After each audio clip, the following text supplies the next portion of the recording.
Welcome to the show, Bruce. Thank you so much for doing this. I truly appreciate it. Tim, I'm happy to be with you. It's good to see you, man. How are you? I'm good. I'm good. I have been COVID traced once, but I am healthy. I haven't caught it. It's been an interesting 6 months for sure. Yeah, I'm getting a little COVID crazy. It's good to see old friends and old faces. Yeah, no So, kidding. I wanted to wear a mask just to be, make sure I didn't contaminate you because we got to do our parts. it's all right. I'll wipe the screen down when we're done. So, all right. So, thank you. Welcome to the show. The show is Hollywood. How Did You Get Here with Tim Smith, and you are my guest today, Bruce Dorn. Bruce, I'm going to start with how did you get here? I want to hear a little bit about baby Bruce and what exactly brought you to being a photographer and a cinematographer and so on. So, Yeah, where did it yeah. start? Well, I come from kind of an artistic lineage. I've got art genes on both sides, on my mom and dad's side. My dad is a fine draftsman, and on my mom's side, an uncle who's, I think he won the Prix de Rome back in World War II, was studying over there when the Nazis were a problem. He escaped Rome on a bicycle, I recall hearing, into Switzerland, someplace like that. But yeah, everybody in the family has sort of an artistic gene. I have, let's see, five cousins who all found their way to Hollywood one way or the other. We all come from the Midwest, Indianapolis to be specific. I have two cousins who are Foley walkers, one who is a set photographer, shot a lot of PR stills for actors and actresses, and then Priscilla Ned Friendly, who is an editor of some renown.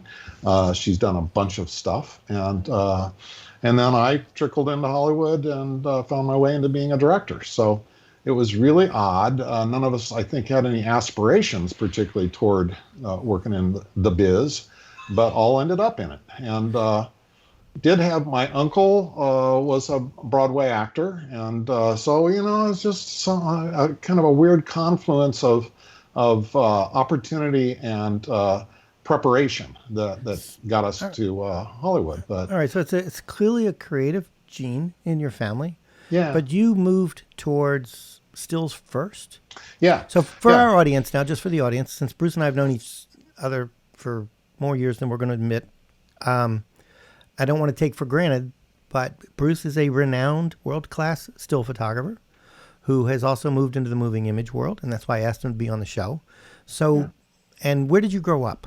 So Indianapolis, grew up in Indianapolis, thought I would be an illustrator. I was the kid that, in first grade, I was the kid that could color inside the lines. And then high school, I was I was the best artist in my class. And when not staying within the lines became the thing, I was pretty good at that too. So thought I would be an illustrator. Actually got accepted to Art Center and thought I would go into automotive design. I'm kind of a gearhead. Thought I'd go into automotive design, but my family had some reversals, business reversals when I was in junior high, so money was tight. I had to pay my way through school. Although I had gotten accepted to Art Center, I was not going to be allowed to work while I was a student, so I had to turn down that opportunity. Ended up going to Herron School of Art in Indianapolis, which is fine art campus for Purdue and Indiana University in Indianapolis, and got a Bachelor of Fine Arts there in visual communications. Minimal amount of photo training, like Photo 101 and 102. But while I was a student, I fell into a competition. Dating a girl that worked at the mall. She was into fashion. I was into cars and stuff like that. Worked at the Texaco station. Running out of things to talk about, I was at the magazine stand buying my car magazines, and I saw the women's interest magazines. I picked up a Mademoiselle magazine, which was a title of Conde Nast, fell open to a college competition, double page spread talking about a college competition. Bought the magazine, entered the competition. It went back to the 1930s. A lot of the movers and shakers in the fashion industry in New York came through the guest editorship at Mademoiselle. I was the first male to win a position in it, and I won the position of guest art director. So between my junior and senior years, I went to New York, and first airplane trip ever was to New York City. Second airplane trip was to Iceland, to Reykjavik, to shoot sweaters for Mademoiselle. From there to Rome to shoot on the Spanish Steps, and Paris. I went from 0 to 60. I was just a kid with a camera in art school to suddenly I was kind of semi-darling of the fashion community This is as your a 20s. photographer. Yeah, I'm 20. I think I wasn't even 21.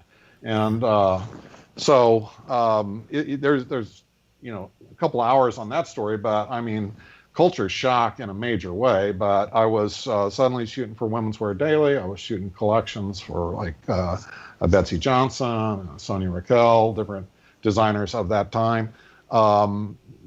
Doing layouts on the magazine. I got to art direct Dwayne Michaels, Arthur Elgort.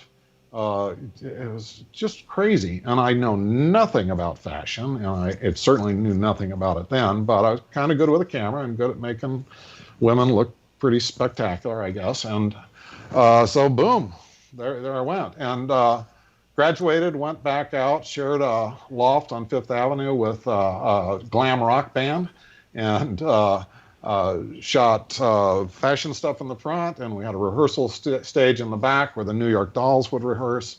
It was just crazy. I went from Bumpkin to Manhattan, in a matter of minutes, it seemed. And while I was there, I walked down the street to Time Life. Actually was working, got on as a stringer for the original People magazine, which was to be a replacement for Life magazine as a photojournalism magazine. Got a bunch of interesting photojournalistic assignments, which I actually enjoyed more than the fashion stuff. And Douglas Kirkland was my picture editor there at the time, or he was the most senior guy there. And actually it was Neil Leifer maybe was the picture editor at the time. So you're going back to Doug, who we both know and adore. And for anybody that's listening to this that wants to follow photography, that wants to look at photographers, there might not be a better photographer in the world than Douglas Kirkland. If Doug hasn't photographed you, you aren't really anybody. He has photographed me. It's one of my I'm keeping that picture. It's on the wall somewhere right around here. So yeah, it's the only picture of me I've ever liked. So yeah, he's a sweet and talented man, and you need to look him up because every picture he's ever taken, you'll go, I know that one. Yeah. All right, so your story is unique, but I know a lot of photographers, and your story started with the same thing they all start with. There was this girl. I don't know why that is, but somehow a girl and a magazine kicks it off. Yeah. So what's the time span of that from, let's say, from school to Doug Kirkland world?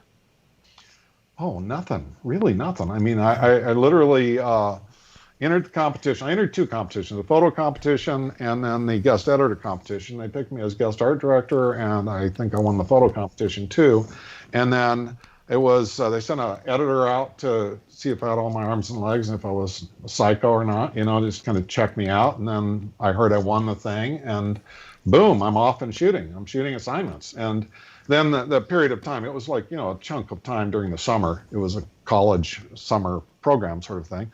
I, made my way to Manhattan and 4,000 square foot loft at 19th and 5th, and I'm doing the work. And then I think I was out there for really only about 4 years, and I didn't feel like, I was going to be a smoke jumper. I'm kind of an outdoorsy guy.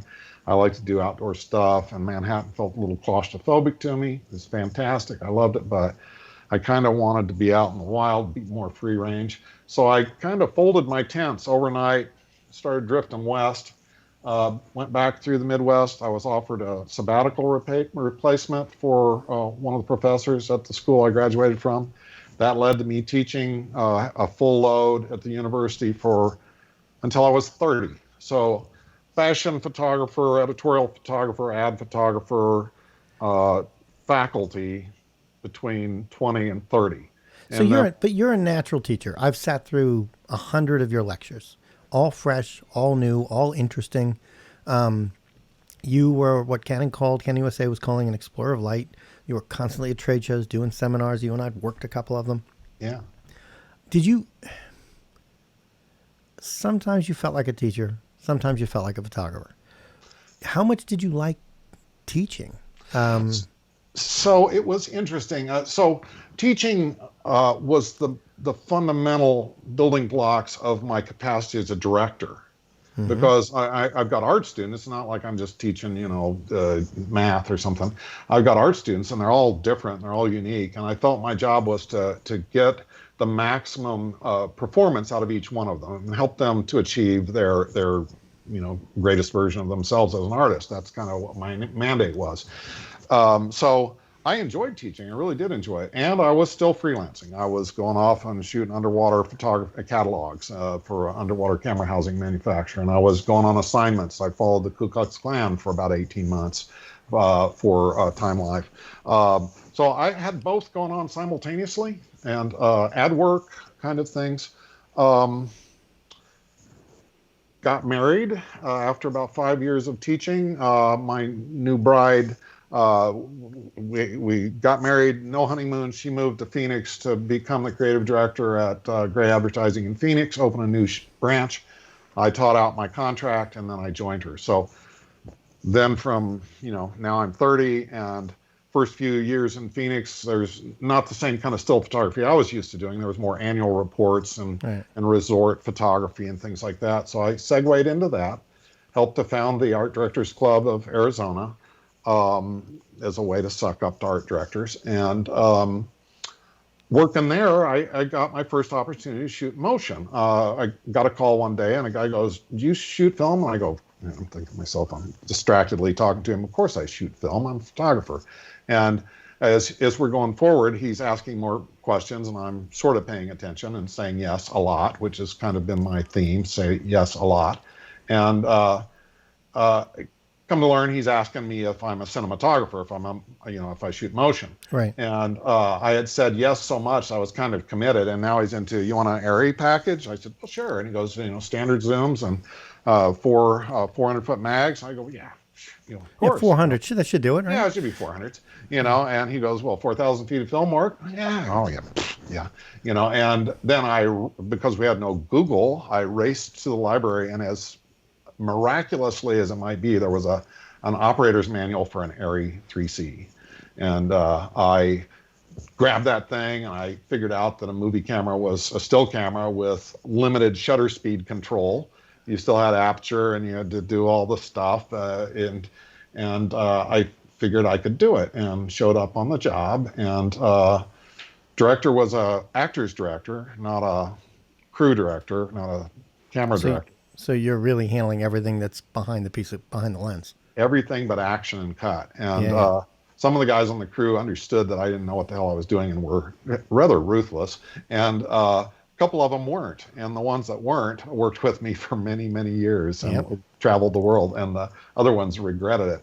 But I mean, it was like, I was trying to do everything. I was trying to put the camera on the dolly and trying to set the lights. And there were people that do those things. And I was having to figure out all the things I was not supposed to do as much as what I was supposed to do. But turned out well. There was a million little comedic stories about me reading the storyboards and seeing that the scene was 4 seconds and turning the camera on and off for exactly 4 seconds because I had no concept of pre-roll and, letting the camera roll after the fact. Did this actually work? Did this become a real thing or did you blow it? I got to the Clios, dude. On this project? Yeah. Yeah. You're living under a lucky star. Okay, so look, I am the luckiest human on the planet. Bad luck and good luck. But I have worked with so many still photographers, and one of my things in my career was to kind of watch them transition from stills to motion. Years and years ago, forget how many now, Canon came out with a camera on the still side called a 5D Mark II, which had this incredible motion, and all of a sudden, my career kicked into top gear trying to teach people, you did it too, how to make that jump. What I found was good still photographers can light like crazy, can compose like crazy, but not all of them could tell a story. A lot of them couldn't tell a story more than one frame at a time. And I'll ask you later, but I want to know if you think telling a story a single frame at a time is harder than telling it 24 frames at a time. But before we jump to that, because I don't want to forget, it's a question I wanted something I wanted to ask you about for years, and we just never got around to it at dinner. There's one particular photograph you took, and I don't know if you ever named it, but it's the marionette shot. Oh, yeah. You know which one I mean? Yeah, So yeah. because this is a podcast, you're going to have to describe it. But I Yeah. want to know about that shot because it's always been, you put that one up a lot. I don't know if it's your trademark shot, but it's really cool. It's a picture I always wished I had taken, but I don't know where it came from, whether it was a single fashion shoot, whether it was a still from a motion event. Before we move into how you got your Clio, what was that about? That one particular shot. And it's probably on your website, right? Yeah, I mean, my website is the most under maintained thing on the planet, but it's certainly on my Instagram, and I'll make sure it's back up there again. But I'm going to back up for a second. As a part of growing up, my father owned a chain of pharmacies, and they were old school pharmacies with soda fountains and the magazine rack and all the sundries and everything. And my job was keeping track of the comic books. So I had all of them from the late 1950s. I was born in 51. So I had the first Spider-Man. I had all of that stuff because I owned the comic book rack. So storyboards are simple for me. And I think in terms of Marvel comic shots, to be perfectly honest. I learned a lot about shot composition from Ditko and Stan Lee's work and all that stuff. Right. I have always done really meticulous storyboards for my work, and it has made me a darling of the crew people to some extent. I think of myself as a camera director more than an actor's director, but because the storyboards are so specific about what we're doing, the actors get it right away, and it's just really simple. I mean, a proper actor worth their salt looks at what I'm trying to do, and they get it. So telling a story through a series of shots, when I'm teaching still photographers, I talk about photo essays. And that kind of goes back to working for Time Life. Photo essay was the decisive moment. Doing a single shot that tells the entire story is fantastic. But if you can do a shot sequence like Dwayne Michaels, or if you can do a photojournalistic series of shots that tells a story, you're way ahead of the game making the transition. The shot that you're asking about, I enjoy making images more than I enjoy finding images. I really enjoy photojournalistic work and going out there and discovering what's happening spontaneously with juxtapositions of forms and shapes and light and all that. But I really like doing concept shots.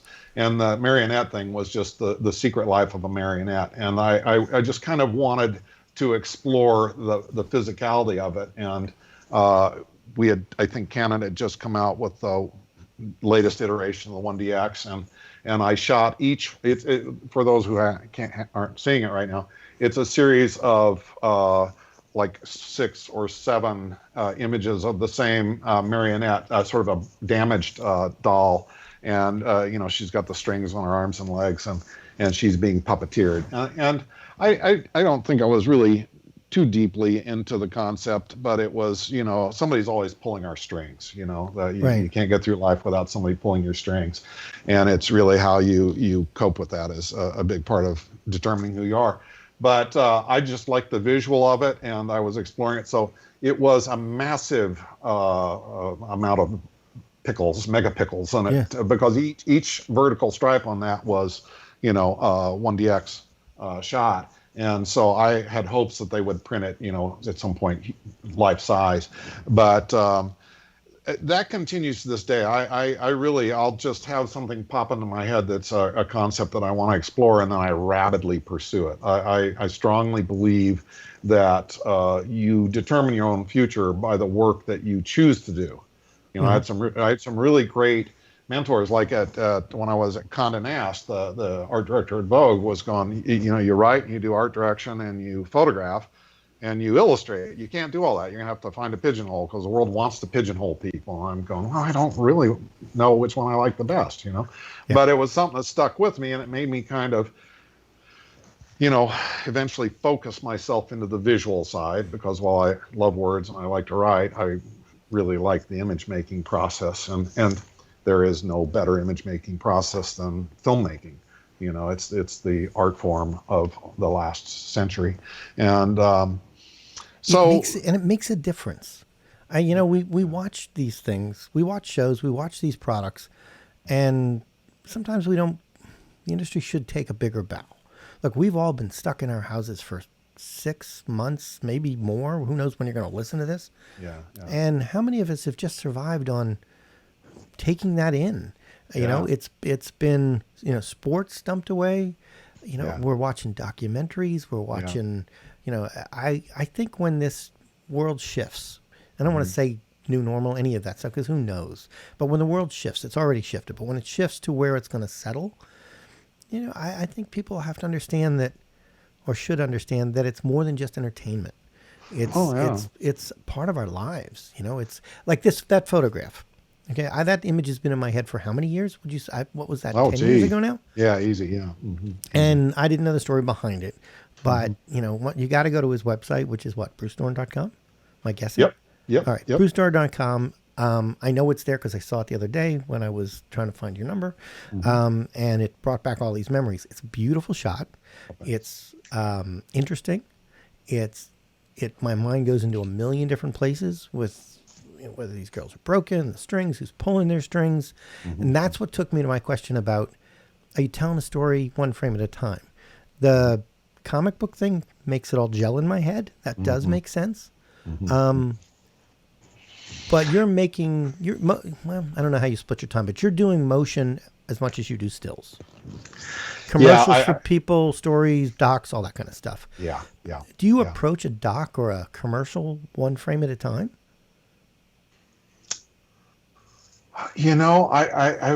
I will say I really approach it from the story first. I mean, I think I try to I try to never miss an opportunity to listen Hmm. and to actively listen. And so while I'm a very verbal person and I loathe silence, um, when I approach a project, the first thing I want to do is understand what the problem is, what they're trying to do, what the story is that's trying to be communicated, and I just want the raw facts because I'm a free associator.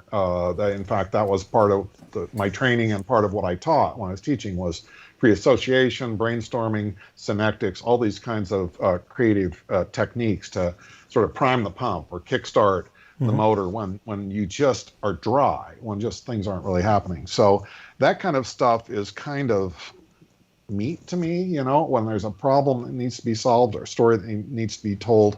I love that, and that's where I thrive. So it's different in a documentary, very different in a documentary, because you have to go there and find it, and you can't manipulate and impact the trajectory of the action of the Hmm. story. I've really learned that with the Klan and some other kinds of things that I was around.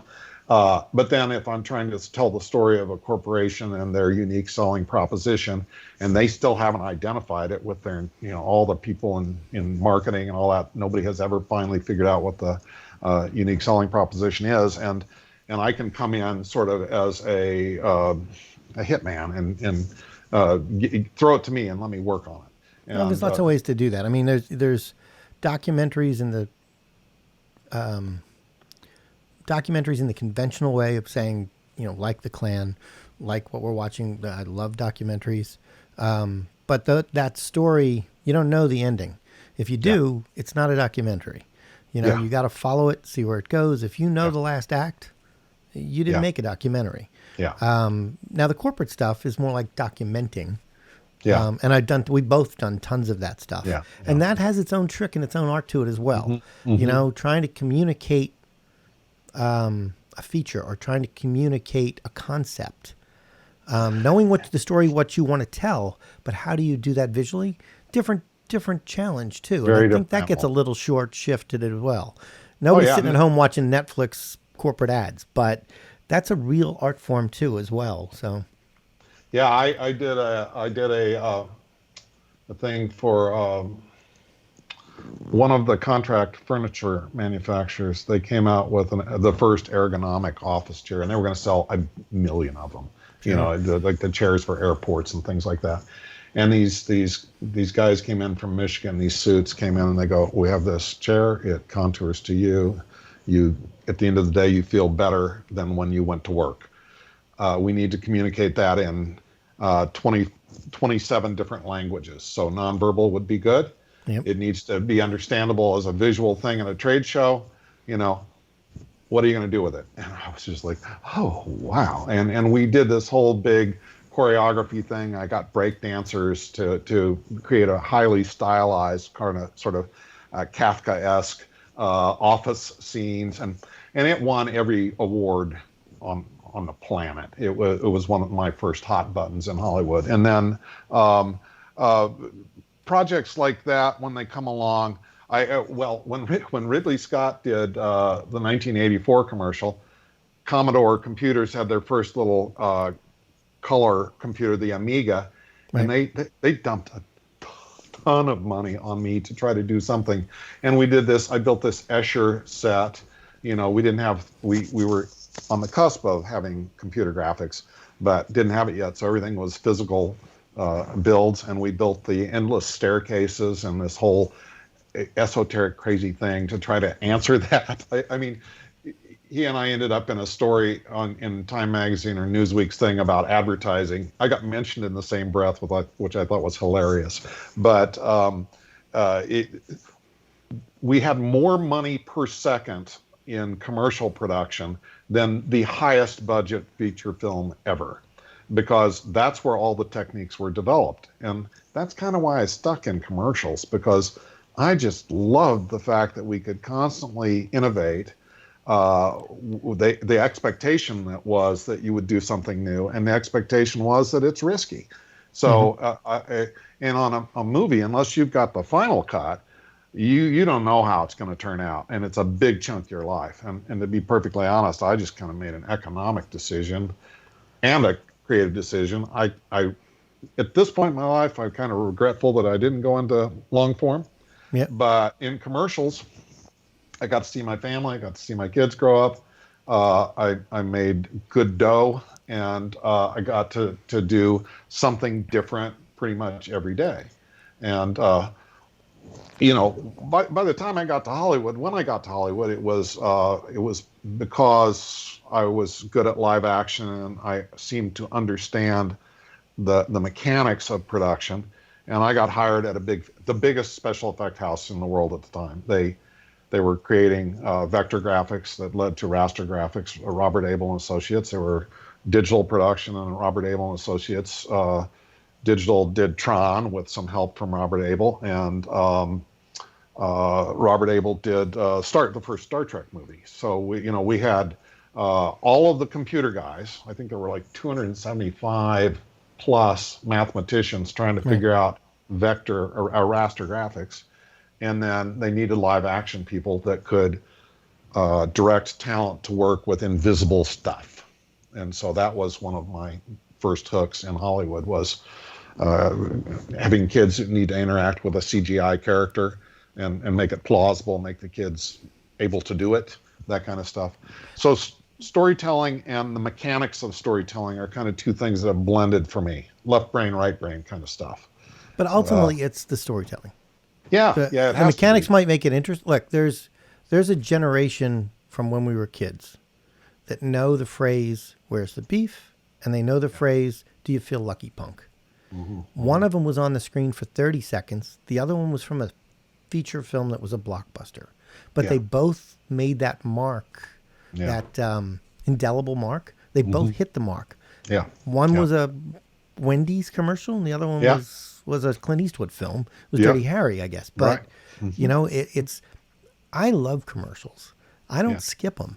It's when they're really well done, you don't forget them. When they're not well done, you took up 30 seconds of your time. But there are times when I've seen a commercial and thought, wow, that was something. And no matter how people talk about it, commercials make a difference. Otherwise, people wouldn't pay for them. There's these stories that say, it's just a TV show. People aren't going to go shoot other people because they saw it on TV. People aren't going to go buy that car because so-and-so was driving it. Oh, hell yes, they are. I can't tell you how many times I got a job that was, we want to sell a shitload of Big Macs next Wednesday. Yeah. And you did I worked for every soft drink company, every fast food company, every car company, every airline, every bank, every car, and all of them had a specific thing that they needed to do. And that was one of my things is I listened and I figured out what it was that they were struggling with and what it was they actually needed to accomplish, and then I would figure something that bridged those different sides of the span. And I love the challenge of motivating people, and did the first thing that I did that went to the Clios was light comedy. It was, and so lifestyle, light comedy, extreme action, all kinds of things. I loved all the different categories, and it was a very entertaining life for me because you never knew what you were going to get next. Right. The phone would ring, you'd get some storyboards coming in, and you look at them and you go, oh, heck yeah, I mean, the power to do something in 30 seconds that motivates somebody to leave their house and spend money. Yeah. That's pretty impressive. I mean, I don't think I love commercials. I don't know how much longer they're going to be effective the way they are. Because we figured out a way around it. But when I got a chance to work on a commercial, it wasn't one of those things where the company I worked for wanted to do a 3-page ad on guess who's working with this gear because it was a commercial. But boy, the creativity on a commercial. And you're talking about the heyday of commercials when they actually were pretty profitable for the That was a license to print money back in those days on a TV commercial. I mean, get a car commercial. Jeez. We had crazy budgets, and all over the planet. I got to have do a real estate package Remax, and we shot Romans coming into the Citadel in Cairo on chariots. I mean, who gets to do that kind of stuff? Yeah. I got to go do a medieval assault on a castle in Ireland when Mel Gibson was doing Braveheart.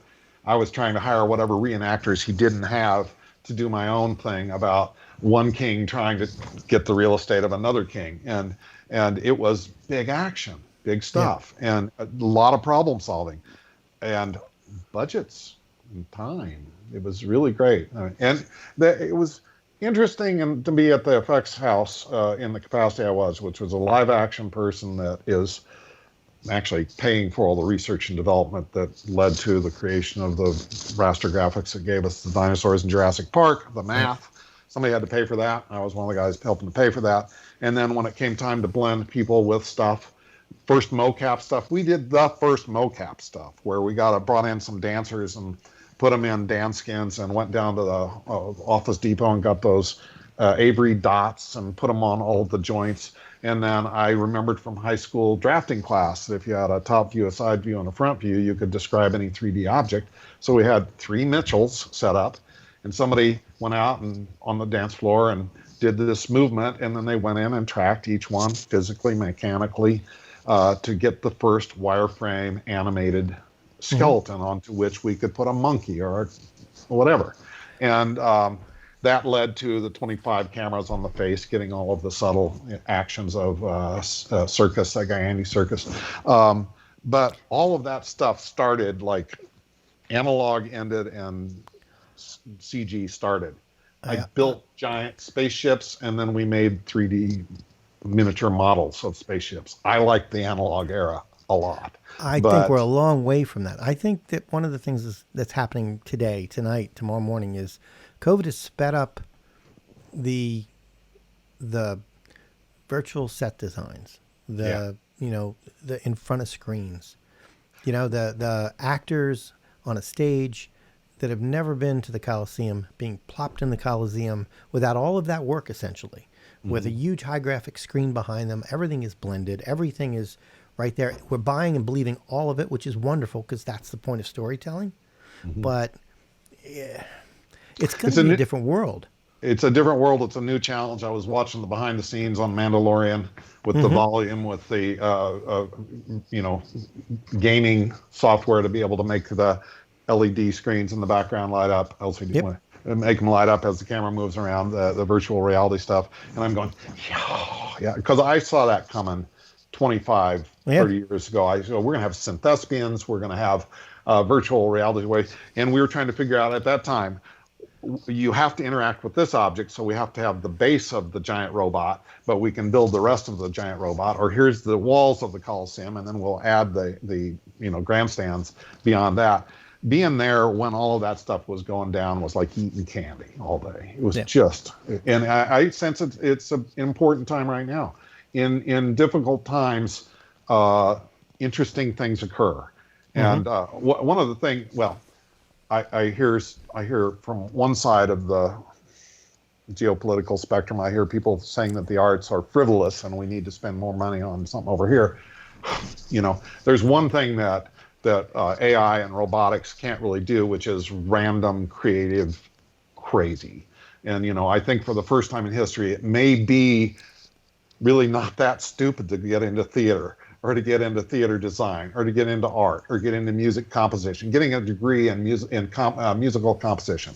Your parents got to be tearing their hair out. And yet, those may be the most desirable things going forward, because humans can do human things. And the AI is trying to mimic us, but it'll be different. It'll have to find its mix. Yeah. There's a trick that cinematographers have been doing since the digital age started, and pushing in on resolution, getting that wide shot and the close-up in the same cut. It never works. And it doesn't work because there's a human being in front of the camera, and that human being, whether they know it or not, is focusing their energy where that camera is pointed. If it's an emotional scene, and I've seen it done, where the actor has to put that emotion in their mouth and their eyes and their face, and the camera's wide, and then just pushed in, there's something about that. I mean, we'll find the balance of this, but visual effects will get more spectacular than ever. They will get to the point where we don't talk about them, which means they're there. We all left Star Wars and said, oh my God, they blew up the Death Star. That's going to be nothing. If we noticed they blew it up, it would be poorly done. So everything will be transparent. I don't know if it's in my lifetime. I don't know if it's in yours, but our kids have got some stuff coming that we can't even fathom. So, I strongly feel there's no story that can't be told right now. I feel like for the first time, it's not only any kind of fantastic storytelling is feasible, and it's rapidly becoming accessible. I remember when we actually had a Cray supercomputer, but before that we had Evans and Sutherland mil-spec military computers, and it took, how long did it take? It took 72 hours to render one frame of raster imagery. 30-second spot, 720 frames. So you're talking about 6 months to deliver the project, and now, but the rate at which technology accelerates. But it still comes back around to storytelling, a good story. All of the technical grammar in the world doesn't make your story interesting. No, it doesn't. That takes all the way back to where I said still photographers made great lighting. And I'm not putting them down, because a lot of them made the jump. But the hardest thing to teach, which I don't know if you can teach, is storytelling. I think you can teach storytellers to be better storytellers. But I think some people that don't have the knack for storytelling can never tell a story. And we've met them. They're at parties. They're trying to keep us entertained on New Year's Eve, telling us some story. We're going, this is a horrible story. And it's about how you tell it. It's just about how you tell it. And it's like teaching some people are naturals. To be spontaneous. Good luck. You're either spontaneous or you're not, right? You can't teach spontaneity. It's like sincerity. As soon as you learn to fake that, you're all set. So, anyway. All right. So I'm going to be sincere here, because I need to go to a commercial and pay some bills here. We love that. We do. We crave it. We crave it. All right. So we're going to take a little bit of a break, and then we're going to come back with Bruce Dorn and our section called Tools of the Craft. And we might even get a little more techie. So just hang in there for a minute, everybody. And we are back with Bruce Dorn, and this is our Tools of the Craft section. We're going to get a little geeky now. We'll try to talk about what's out there and what you might want to play with. Bruce, what are you playing with these days? Well, I'm still working with the hybrid cameras to a great extent. I was the second guy to get my hands on the 5D Mark II after Vincent Lafray Right. scammed his way into the office and spirited away the first sample over the weekend. A week later, they sent me one to play with, and so I've been interested in the small form factor since then. I've got a lot of time in the industry, and I worked with everything from radioactive Rackover Mitchells that were military surplus process cameras to Panavision Platinums to Super 8 Belus and then GoPros and hybrid cameras. So the evolution of the tools is interesting to me. I'm kind of a mechanic at heart, and it is a mechanical art form. Mm-hmm. And each tool gives you another capacity to investigate, or another tool in the toolbox. And I'm very interested in what's going on with cameras and lenses as they push physics around a little bit.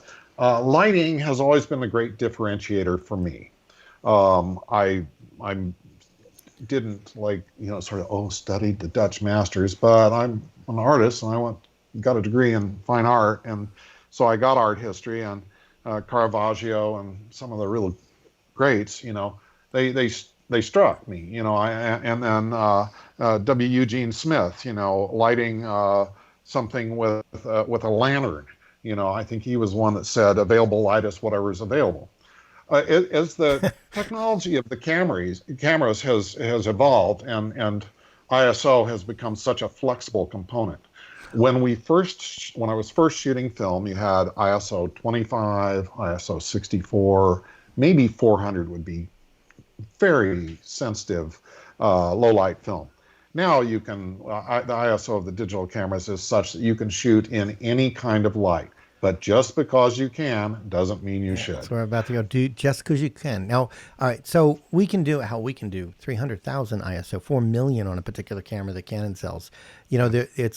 There was that cry for a long time that you're not going to need light. Look how good these sensors are. You can shoot with no light at all.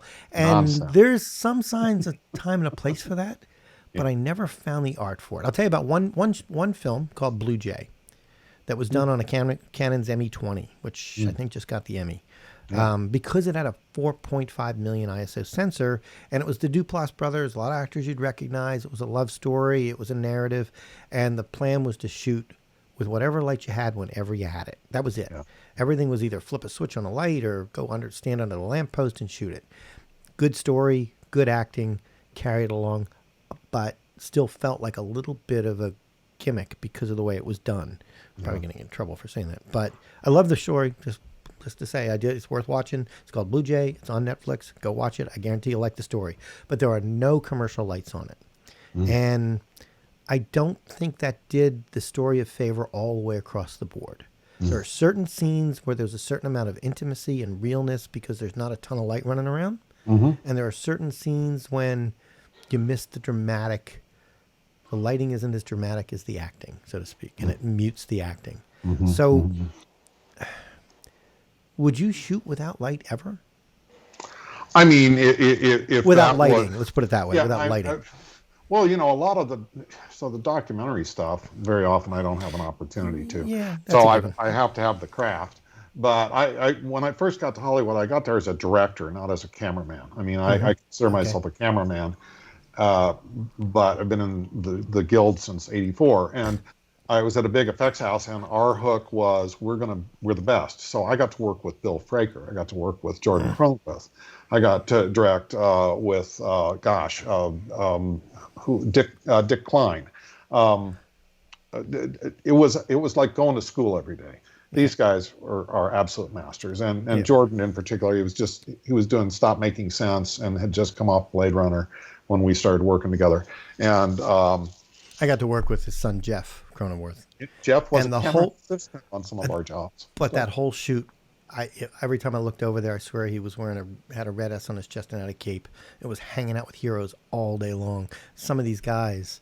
Wow. Anyway, sorry, you took me away there for a second. They're demigods, Yeah. And so I had the great good sense most of the time keep my mouth shut, my eyes open, and look what's going on. And then I'm naturally predisposed to think of every frame as a Rembrandt. I just want every frame to be spectacular. One of the things that still photographers fall short on in the transition is the movement. They're called movies because the camera needs to move, the subject needs to move, and so your composition is dynamic. You have to start with a great composition, you have to end in a great composition, and you have to look pretty dang good in between. And that means lighting in a certain way. Still photographers tend to light a face or a figure. Cinematographers have to light an environment and create pools of light and areas of shadow and block the talent's movements through the light and through the shadows in a way that is emotional and supportive of story. So as the lighting, the first thing I bought as a young man was a camera and a lens, and the third thing I bought was light, and I still have a horrible little Toda light that you could explode and shower you with molten hot glass. The good old days. But I still have that. But I've watched the evolution up through Kinos and HMIs and flickering HMIs, magnetic HMIs, some horrible times, and we're now in the LED era, and I'm a spokesman for Ares sky panels and all of their wonderful theatrical instruments, an area ambassador, and then I'm also I work with a smaller company out of Marina, California called Light and Motion, and they make I introduced their product I'm an underwater filmmaker, photographer as well. And so they made these 8,000 Kelvin underwater lights that were super bright. And I sort of got a hold of the founder of the company and beat him up to make 5,600 Kelvin versions and 3,200 Kelvin versions instead of just the 8,000 Kelvin for the underwater stuff. And now we have a little light that's battery powered that can function while it's charging. You unplug it and it'll run for 90 minutes. And dimmable, remotely dimmable. And is that what the beauty of LED lights is? The flexibility of the lighting? Well, yeah. The fact that it doesn't get super hot, it doesn't consume a lot of power. You don't have to tie into the mains when you go into a house. You can actually just plug into walls. Right. So the compactness of cameras and the efficiency of lighting are ushering in a new era, as far as I'm concerned. I mean, you can work a lot faster, and you can still mimic some of the stuff that the grandmasters did with the giant instruments. I mean, when I was working with Jordan, he'd start with a brute up in the back of the stage and tell the gaffer to tweak it. He'd always start with a massive backlight somewhere far away and then bounce light around him. And now the smaller instruments allow you to work quicker, just speed. And then they're beautiful. They now that you have full spectrum capability with RGBW and with the area lights, I can have instantly have the flickering light of a computer screen. I can have the flickering light of a fireplace or a candle or fireworks or a European emergency vehicle or a New York cab. It's amazing.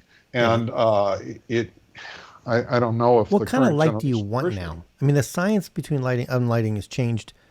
Oh my God, it's such a rapid speed. It's it's kind of like when digital took off. All of a sudden, 3 megapixels became 30, became 300, became God knows where that's going to go, or even if it should. But lighting has moved at that same speed as well. It's like LED, and then all of a sudden it's LEDs with RGBWs. And what light do you take with you everywhere? Is it kind of like a lens? I mean, as a still photographer, there's one lens you have in your bag for every shoot. I'm sure of it. You might pick different ones, but there's at least one you always have. As a still photographer, I always have two of the little Stella light and motion LED lights. Mm-hmm. I can travel on an airplane with them because it's not a separate lithium-ion battery, so I don't have any travel restrictions. If I'm near a window, I've got a daylight one, interchangeable from tungsten to daylight and dimmable. Always have those. And if I'm traveling by vehicle, I always have a couple of S60 sky panels and hopefully some kind of a Fresnel, because I'm a still believer in, a broad source. I mean, I remember when everybody didn't have the collapsible soft boxes. You actually had to make something that was called a coupe out of foam core and tracing paper. And I'm still a champion of different kinds of diffusion medium rather than just whatever came from Chimera or whoever. And so I always carry a couple of small instruments. I always carry something big enough. Most of the things that are wonderful are lit by a single source, the sun. So if I have something big and bright, I can do a lot by bouncing it around, diffusing it, doing different things. And then I want something compact that I can work in a small space and dial it down.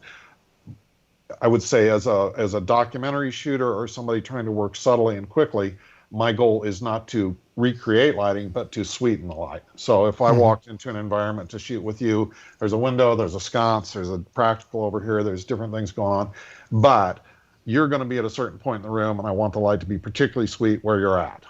And so I would have something that I could do that quickly and efficiently and take advantage of what nature and some architect or interior designer had provided and just make it better. So that's what I do if I got 10 seconds. And then if I got more time, now I'll put Duvetine outside the window and put something out there to make the light consistent for multiple hours of shooting. That was always the thing. You had to kind of cancel out voluntary sunlight because it was going to take you forever to shoot the scene and the sun would move and it would screw it up. But now you can work so fast, you really don't have to do that anymore. You can just decide we're going to move quick.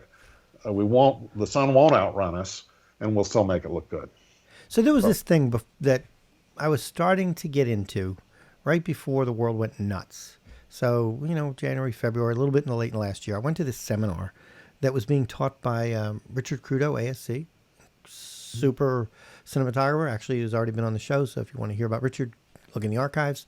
Yeah. And Rodney Charters, who did 24 for all those years, and Shameless, and Rodney's reputation is unmatched almost. And they were doing this lighting seminar, where all the lighting was reflected. Essentially, they were lighting an entire set with one light and reflecting it off panels everywhere else.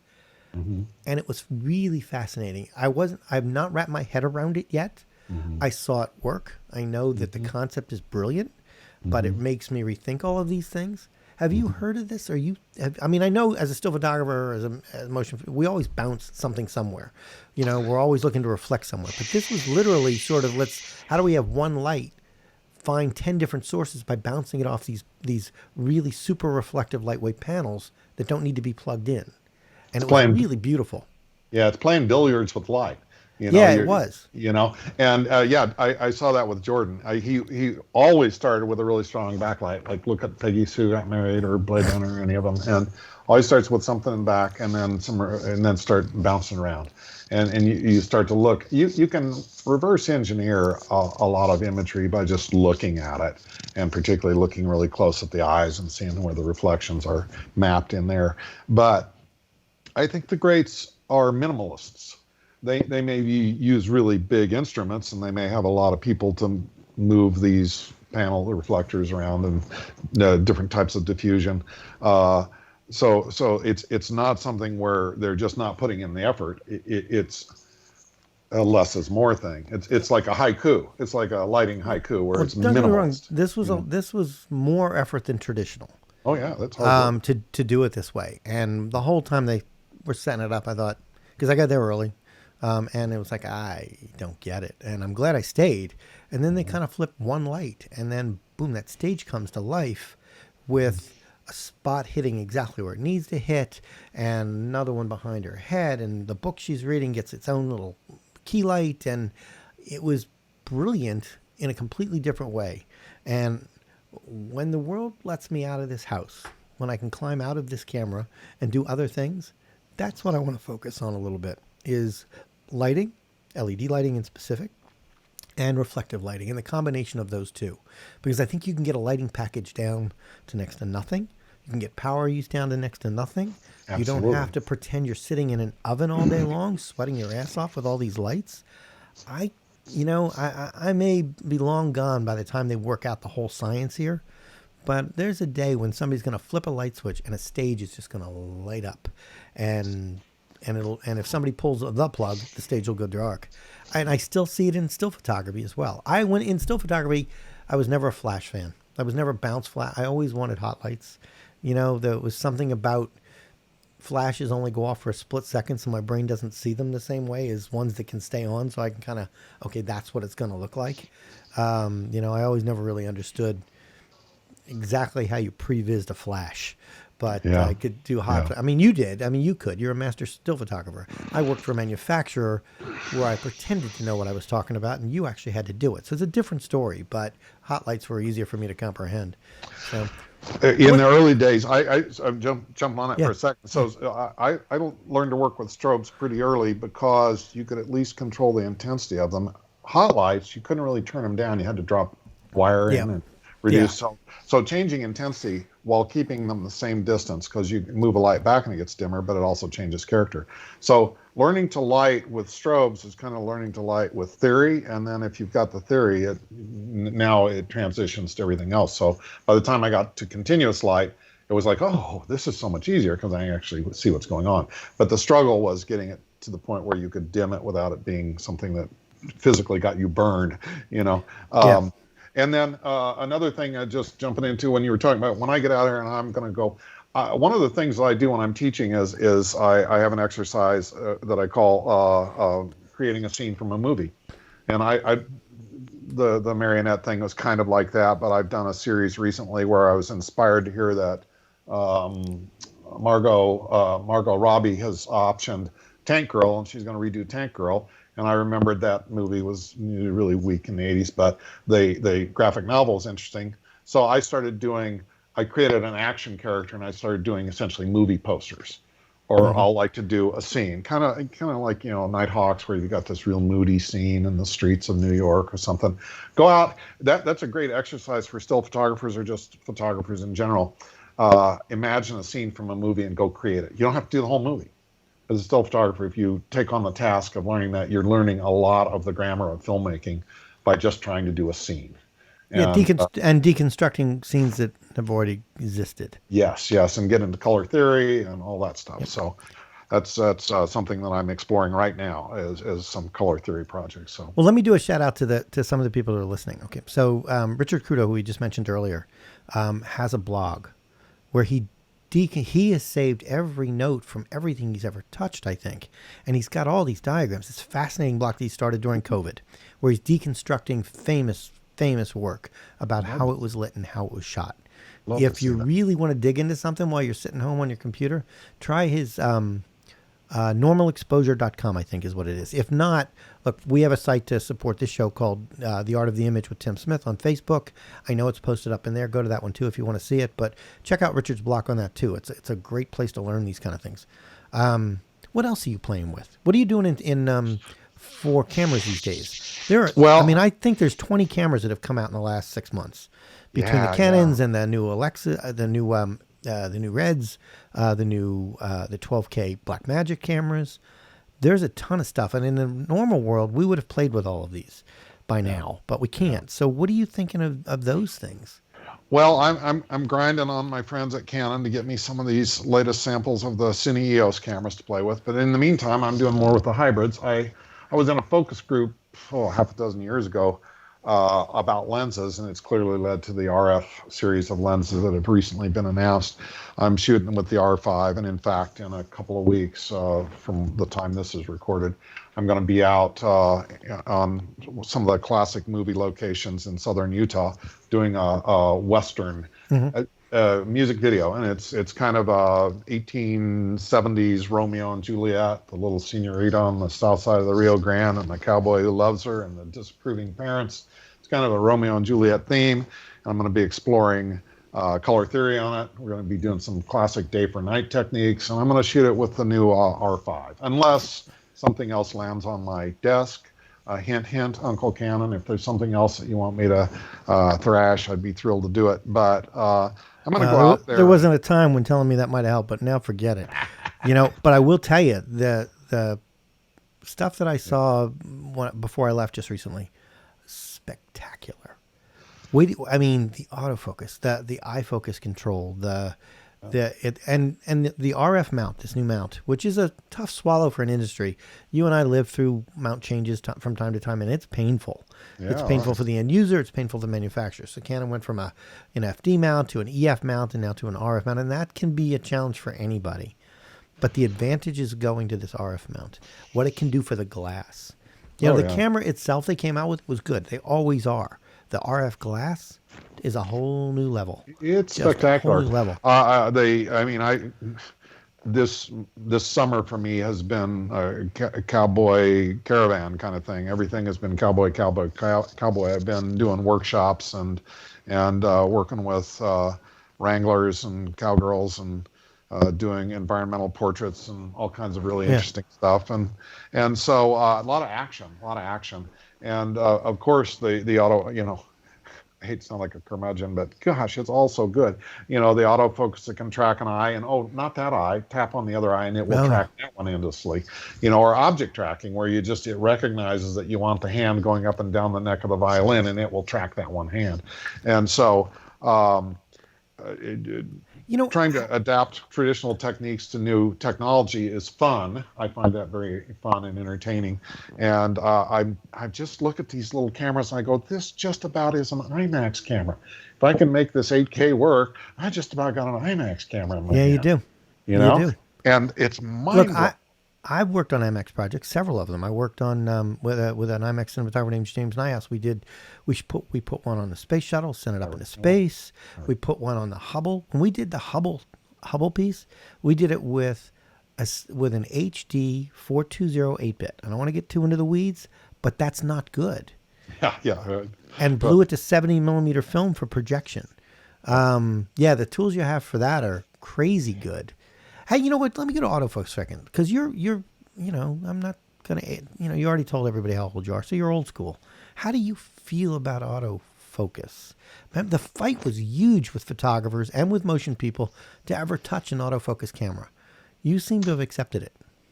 You know, I embrace technology. You know, I'm sidetrack here, but like everybody, oh, film was so special. Sorry, I'm happy as you know, watch the Game of Thrones or any of these other magnificent pieces and tell me that film it would have been better shot on 35 millimeter film. I don't think so. I mean, it was great, but I'm tired of flushing chemicals down the drain. I'm too much of an environmentalist. I love digital. I embrace the new. And Yeah, me too. so autofocus. I mean, like when you're doing the two spies meeting on the park bench in front of the Lincoln Memorial, and you got a rack focus between one or the other, and you just touch that face, and then you touch this face, and you can control the rate at which it throws the focus. God love focus pullers. They're artists, and I've known some geniuses that can pull focus on the logo on the front of a BMW as it went from a million miles away until the matte box, and I respect that. But the technology changes what we can do, you It know, does. and so I'm more than happy to embrace it. Everything is a struggle to make it bend to our wills, but it's getting So easier and easier to So do that. I think in the still world, autofocus has gotten where it needs to be. There was here's a quick story. All right, so a couple of years ago, I was in New York City at City Hall Yeah. working on a live television show, and the show was centered around that famous photograph of John Lennon and Yoko Ono in the white bed. It was the anniversary of that or something. I forget what it was about. But it was 4 camera people. I was running one of them. And we were going to shoot Yoko Ono, Ringo Starr, and Jeff Daniels. Jeff Daniels? I'm blanking all of a sudden. Jeff, the dude. What's his name? I'm blanking on this one. You know. Anyway, I'll get to that. But Yeah. Senior moment. yeah, it's exactly what it was. But we're supposed to shoot this reenactment on the bed as an anniversary of the thing, and there's marching bands and all sorts of other things. But the moment I remember the most is somebody walks up to me, one of the PAs, and says, "There's a guy at the front that wants to come in to photograph this. And we don't know who he is, but somebody said you work for a camera company. Maybe you've heard of him." And he gave me his card, and it was a guy named Henry Diltz. Do you know Henry's work? You must. Henry is the ultimate. He's a hero of mine. He is the ultimate rock and roll photographer. Okay. The Yeah. James Morrison, every Yeah. rock and roll album you and I Probably. ever owned, Yeah. Morrison Hotel. the Morrison Hotel shot, everything. He's the guy that made me want to get into photography. That was a Because- golden era of photography too. The Oh album my cover God. stuff. Well, my very first concert I ever went to was a band called America, which probably still plays casinos somewhere. I was 16 or 17 years old, and it was at the local college. I had a date. We sat on the floor. We watched America. And I watched this guy with cameras around his neck on stage taking pictures of the band. And it was sort of, I worked at a camera store at the time, but all of a sudden the band introduced him. And he put the camera down and he picked up a banjo and he sat in with the band. And I thought, I want to be him when I grow up. And all my years, 30 plus years in the industry, I never ran into Henry Diltz. I always wanted to. So he shows up, I go, I escort him from the gate. I fanboy the crap out of this guy as we're walking over to the shoot. And he's got a camera around his neck, a Canon camera. And I go, hey, I work for Canon. And he shows me this camera and he tells me the thing he loves the most about it is the auto mode. Because now he can just focus on composition. And I thought, I am absolutely crushed. I mean, all those years learning how to use a camera, and he puts it in the auto mode. But he was, so what would you, I don't know. You're a director. If you're telling somebody I need that pull to be from the actor's face to the crying bride, there's a human factor there that autofocus will never do. Yeah. But when you're doing your horses stuff and your beautiful still stuff, you can do it, and probably even do it faster than you can do it. But yeah. So where does it play for you? It's a tough call. I mean, I am an explorer by nature. A lot of my self-motivated work is actually exploration. I'm involved with a bunch of guys that travel around the globe going to crazy places, and I just like trying to overcome challenges. Absolutely, there are times when then nothing is better than the human element in something, and that's why I'm starting to get back into handheld, not gimbal, handheld. Mm-hmm. Because I kind of want the urgency and the chaos of the movement and so on. But every time there's a new tool, I've just got to poke around with it and see what I can do with it. And sometimes hopefully I find a new classic, because some of like you're describing the emotion of controlling where the viewer's eye goes, is a huge tool in storytelling. Yeah. That lets you know that when the camera suddenly goes to the person who's not talking and you get that one little twitch of the eye, their tell, you go, right. Oh, well, that's the villain right there. There's so much there. But that's not to say that you can't improve upon the mechanics of it, So it's always a give and take. There's still times when I take an adapted FD lens and put it on because it's got single coating and it's goofy looking in a romantic way. So I just enjoy exploring the process. And are you still inventing? You built this follow focus rig that was basically a clever use of a roller skate wheel. Well, I started with a skateboard wheel. I still have it. I ended up coming up with a way to do a helical. So you have straight cut gears and you got 90-degree gears. I came up with a 45-degree a diamond-shaped gear that I could do a follow focus on the traditional 8-pitch ring and all that. But I at one point I had designed about 300 unique components, and I won some industrial design awards. But it was to put a follow focus on the hybrid cameras before anything was available. On the first iteration of the 5D Mark II, you couldn't control exposure really. Right. And they're fly-by-wire lenses and all this kind of stuff. But no, I built that company up to a very successful level just before technology sort of destroyed its foundation. So still use mine. I still do. Even for stills, there's just that sense of control. I will say that. Let me rephrase it. I don't use it on the new RFs. I haven't moved it to an RF. The autofocus system in the new Canons is stunning. You're gonna get to play with it, and I mean, I have a friend who uses the eye control, and it'll do eye control on a bird. Yeah. Try doing that on your own. Yeah, animals. Yeah, no, it's crazy. It can do stuff you can't. I remember, was it the Canon Elan that had where you looked at you set it up? Oh, the eye control. That I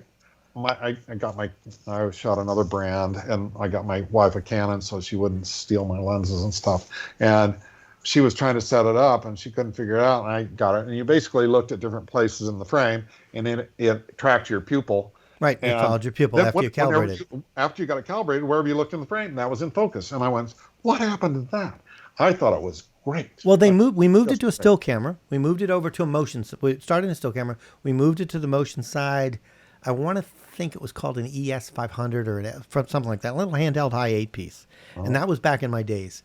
And one is it worked just as well, but the problem is you don't keep your eye in the same spot when you're storytelling, and it would follow it.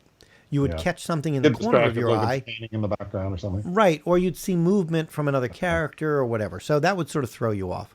And the other thing was there was this enormous fight with the medical community. People all of a sudden wanted to know, what are you pointing at my eye? Oh, Is this a laser? Is this a whatever? And none of it was true. But I think it came and went fairly quickly in that one because it was going to be a fight to prove to people it was really a strange situation.